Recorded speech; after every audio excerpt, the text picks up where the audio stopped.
my search history is bad, but what was that guy on?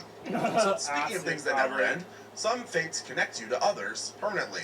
Which brings us to our next movie, The Human Centipede. Oh because God, some that's people should so. really be allowed to have medical degrees or a license to be a film director, if that's a thing. But it should be because we have movies like this. Why have I watched all three of them? I think I watched Lord knows. first and the second Dr. one. Hyder And he watched has the what third he one. thinks is a brilliant idea for an experiment. He's going to create a human centipede by sewing 3 people together, mouth to rear end, to make one long digestive system. And somehow, this guy convinced himself this was science and not just being a complete psychopath. Lindsay draws the short straw and gets stuck in the middle position. So she's got someone's ass sewn to her mouth, and her butt is sewn to someone else's mouth. The whole setup is exactly as horrible as it sounds. She can't move independently, she can't speak properly, and has to deal with whatever's happening at both ends of this nightmare.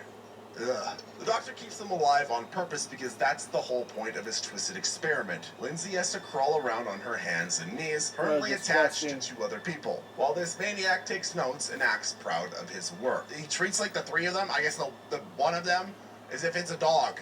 I don't know.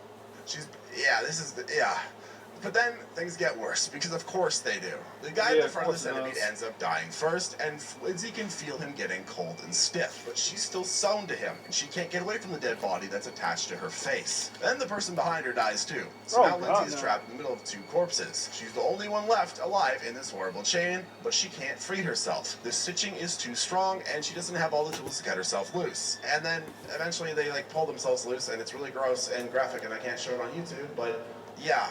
It's a gross movie. It's disgusting. One time I talked about this movie on this channel, and I still remember one comment. I said there's nothing worse than being in the middle of the human centipede. Someone had the audacity to say, you know what, I wouldn't mind being in the middle of the human centipede if I had a big goth mommy in front of me.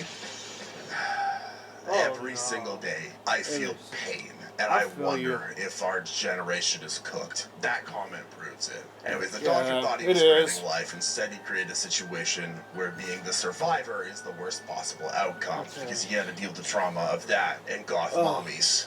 But at least Lindsay knew her nightmare was man-made, unlike our next victim. Because science experiments don't always go according to plan. In The Fly, Seth Brundle builds a teleportation machine that actually works. Which is pretty impressive for a guy working out of his apartment. He can step into one pod and instantly appear in another pod across the room. Revolutionary stuff. Unfortunately, Seth decides to test it on himself without checking if anything else wandered into the machine first. Turns out, a common housefly was hanging out in there. No big deal, right?